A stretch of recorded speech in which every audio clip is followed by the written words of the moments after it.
आम आदमी पार्टी के नेता अरविंद केजरीवाल ने आज अप्रत्याशित ढंग से अपने इस्तीफे का ऐलान किया और इस्तीफा वो भी 2 दिन के बाद देंगे। 2 दिन क्या कुछ करेंगे, ये 48 घंटे में आम आदमी पार्टी क्या करने वाली है, ये पूरे देश के लिए रहस्य का विषय बन गया है। दरअसल 48 घंटे का ऐसा आज तक कोई उदाहरण भारतीय राजनीति में नहीं मिलता जिसमें किसी मुख्यमंत्री ने इस्तीफा देने के लिए 48 घंटे का वक्त लिया हो। इससे पहले इस्तीफा अप्रत्याशित तौर पर दे दिए जाते थे और नए मुख्यमंत्री का ऐलान हो जाता था और उसकी चयन प्रक्रिया और विधायक दल की बैठक और पूरी प्रक्रिया शुरू होने लगती थी। लेकिन आम आदमी पार्टी अपना तीसरा यानी अरविंद केजरीवाल के अलावा अगर किसी व्यक्ति को मुख्यमंत्री के तौर पर बना रही है तो ये तीसरा मुख्यमंत्री होगा आम आदमी पार्टी की तरफ से। एक तो खुद हैं अरविंद केजरीवाल, दूसरे भगवंत मान और आम आदमी पार्टी से एक तीसरा चेहरा अब 2 दिन के बाद मिलने वाला है। लेकिन 48 घंटे के बीच में अरविंद केजरीवाल ऐसा क्या करने वाले हैं? क्या इसके पीछे कोई स्ट्रेटजी है या कुछ पेंडिंग काम बाकी हैं या फिर अभी इतना समय उस व्यक्ति के चयन में लगने वाला है जिसका नाम मुख्यमंत्री के तौर पर आने वाला है? तमाम विधायक हैं जो इस रेस में आगे बने हुए हैं। हालांकि नए मुख्यमंत्री के तौर पर तीसरा मुख्यमंत्री आम आदमी पार्टी देश में अपने पार्टी की तरफ से तीसरा मुख्यमंत्री बनाएगी, इसकी सुगबुगाहट अरविंद केजरीवाल के जेल जाने के बाद से ही शुरू हो गई थी। लेकिन जेल में रहते हुए उन्होंने सरकार चलाने का पूरा भार अपने कंधों पर ले लिया था और यह कहा था कि वो जेल से ही सरकार चलाएंगे। लेकिन बाहर आते ही ऐसा क्या हुआ कि अरविंद केजरीवाल का मन बदल गया। बाहर आने के 48 घंटे बाद ही 48 घंटे आगे के लिए ये कह दिया कि वो इस्तीफा दे देंगे। दरअसल ये 48 घंटे आम आदमी पार्टी के लिए बेहद अहम है और इन्हीं 48 घंटों को लेकर के भी बीजेपी काफ़ी सवाल खड़े कर रही है। केजरीवाल के ऐलान पर बीजेपी ने सवाल उठाए हैं। बीजेपी का कहना है कि केजरीवाल का इस्तीफे के लिए 48 घंटे का समय मांगना अपने आप में चौंकाने वाला है। बीजेपी के राज्यसभा सांसद सुधांशु त्रिवेदी ने कहा है कि अरविंद केजरीवाल को तुरंत इस्तीफा दे देना चाहिए। उन्होंने आगे ये भी कहा कि जेल में रहकर केजरीवाल ने इस्तीफे की बात नहीं की, बाहर आकर इस्तीफा देने की बात क्यों कर रहे हैं, ये अपने आप में बड़ा सवाल है। दुनिया में ऐसा कोई उदाहरण नहीं मिलेगा कि कोई मुख्यमंत्री कोर्ट से जमानत मिलने के बाद खुद से ये फैसला ले ले, कोर्ट ने मुझे जमानत दे दी है लेकिन जिस दिन मेरी जनता मेरी अग्नि परीक्षा लेगी उस दिन मैं इस कुर्सी पर बैठूंगा। ऐसा ऐलान कभी किसी मुख्यमंत्री ने भारतीय राजनीति में तो कतई नहीं की है। तमाम मुख्यमंत्री जेल गए, हालांकि उन्होंने तत्काल इस्तीफा दिया, किसी नए व्यक्ति को बना दिया, लेकिन करीब 6 महीने तक दिल्ली में मुख्यमंत्री जेल में रहा और बाहर आते ही उसने इस्तीफा दे दिया, यानी इस्तीफे का ऐलान कर दिया जो 48 घंटे बाद हो जाएगा। इसको लेकर के चर्चा सरेआम है। आम आदमी पार्टी अभी इस बात का मंथन कर रही है कि यदि मुख्यमंत्री अपने पद से इस्तीफा देते हैं तो उसके बाद राज्यपाल वीके सक्सेना के पास क्या संवैधानिक विकल्प होंगे जिसका वो उपयोग कर सकते हैं, ये भी सोचने वाली बात है। केजरीवाल कह चुके हैं कि वो अपने पद से इस्तीफा देकर सीधे नवंबर में चुनाव में जाने की मांग करेंगे, यानी नवंबर की तैयारी पूरी है।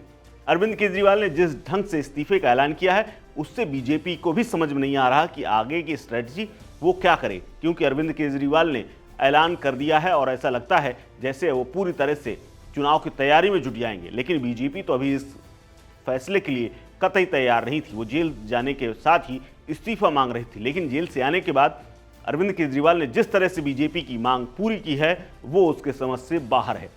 इसके अलावा बीजेपी सांसद सुधांशु त्रिवेदी प्रेस कॉन्फ्रेंस करते हुए ये कहते हैं कि केजरीवाल के 48 घंटे का समय मांगना बेहद चौंकाने वाला है। रहस्य में डूबा हुआ ये फैसला है। 48 घंटे बाद की क्या बात हो जाएगी? अगर उन्हें इस्तीफा देना था तो तत्काल दे सकते थे। 48 घंटे में क्या क्या सेटल करना है? उन्होंने आगे ये भी कहा कि ये हास्यास्पद है कि एक मुख्यमंत्री जिसके पास विधानसभा में भारी बहुमत है, अगर उसके इरादों में और जो वो कर रहे हैं या कह रहे हैं उसमें थोड़ी सी भी सच्चाई है तो उन्हें मंत्रिमंडल की बैठक बुलानी चाहिए, मुख्यमंत्री पद से इस्तीफा देना चाहिए और विधानसभा भंग कर देना चाहिए, उसकी सिफारिश कर देनी चाहिए। उन्होंने आगे ये भी कहा कि अरविंद केजरीवाल बाहर आने के बाद इस्तीफा देने की बात क्यों कर रहे हैं? 48 घंटे बाद क्या माजरा है? देश और दिल्ली की जनता जानना चाहती है कि 48 घंटे का राज क्या है, 48 घंटे में क्या कुछ होना तय है। और 48 घंटे का जो समय लिया गया है, इस बीच में बीजेपी भी समझ नहीं पा रही कि अरविंद केजरीवाल क्या करने वाले हैं।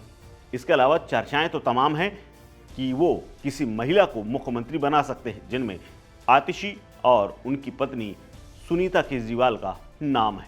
लेकिन क्या अरविंद केजरीवाल ऐसा करेंगे, ये अपने आप में बड़ा सवाल है, क्योंकि विधानसभा की सदस्य उनकी पत्नी है नहीं। इसके अलावा मौजूदा स्थिति में आतिशी पहले से ही मंत्री हैं।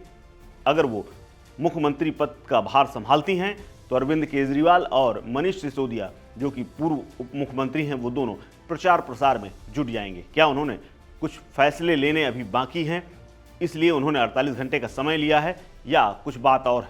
ये तो सिर्फ अरविंद केजरीवाल जानते हैं। लेकिन अरविंद केजरीवाल ऐसे व्यक्ति हैं जिन्होंने दूसरी बार इस तरह का फैसला, यानी बनी बनाई सरकार से मुख्यमंत्री पद से इस्तीफा देने का दूसरा रिकॉर्ड बनाने वाले हैं, यानी दूसरी बार वो इस्तीफा देंगे। हालांकि इससे पहले 2003 में 48 दिन की सरकार चलाने के बाद उन्होंने सरकार बर्खास्त करवा ली थी, या यूं कहें कि विधानसभा भंग करने की सिफारिश कर दी थी। लेकिन इस बार ऐसा नहीं है, इस बार वो सिर्फ इस्तीफा देकर काम चलाना चाहते हैं।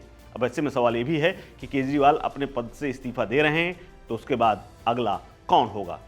क्या वो एंटी इनकम्बेंसी को बीजेपी की तरह, जैसा कि कई राज्यों में बीजेपी ने किया, क्या वैसा करने की कोशिश कर रहे हैं? क्या इसके पीछे एक स्ट्रेटजी ये भी है कि मुख्यमंत्री पद से वो इस्तीफा देकर नए मुख्यमंत्री को बनाने के बाद अगर वो चुनाव में जाएंगे तो चुनाव में हार की जिम्मेदारी उसकी होगी, और अगर जीतते हैं तो एक बार अपने आप को सेहरा पहनाने का क्या वो मौका देना चाहते हैं? ऐसे भी सवाल खड़े हो रहे हैं। इसके अलावा कई सवाल जनता के मन में भी हैं।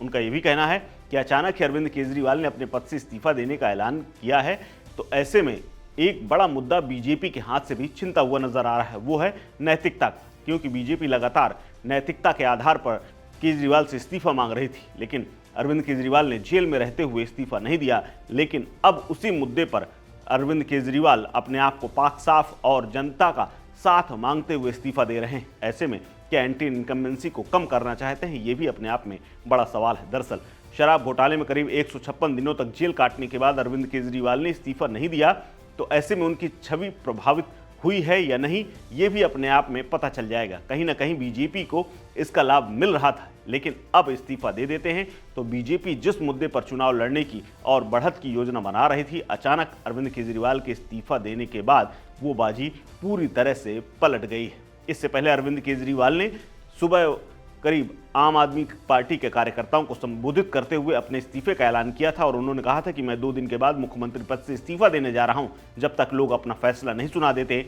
मैं सीएम पद की कुर्सी को नहीं संभालूंगा, ना ही इस पर बैठूंगा। मैं हर घर और हर गली जाऊंगा, और जब तक मुझे लोगों से फैसला नहीं मिल जाता, मैं मुख्यमंत्री की कुर्सी पर नहीं बैठूंगा। कुछ महीनों बाद चुनाव है, अगर आपको लगता है कि केजरीवाल ईमानदार है तो आप मुझे वोट दें, मैं चुनाव के बाद मुख्यमंत्री का पद संभाल लूंगा। अगर आपको लगता है कि मैं ऐसा नहीं हूं तो आप वोट ना दें, आपको वोट मेरी ईमानदारी और प्रमाण पत्र के तौर पर मैं उसे रखूंगा, उसके बाद ही मैं मुख्यमंत्री पद पर बैठूंगा। लेकिन क्या ये सब कुछ इतना सहज है? क्या एक बार फिर से जनता दिल्ली की उन्हें चुनेगी? ये अपने आप में बड़ा सवाल है।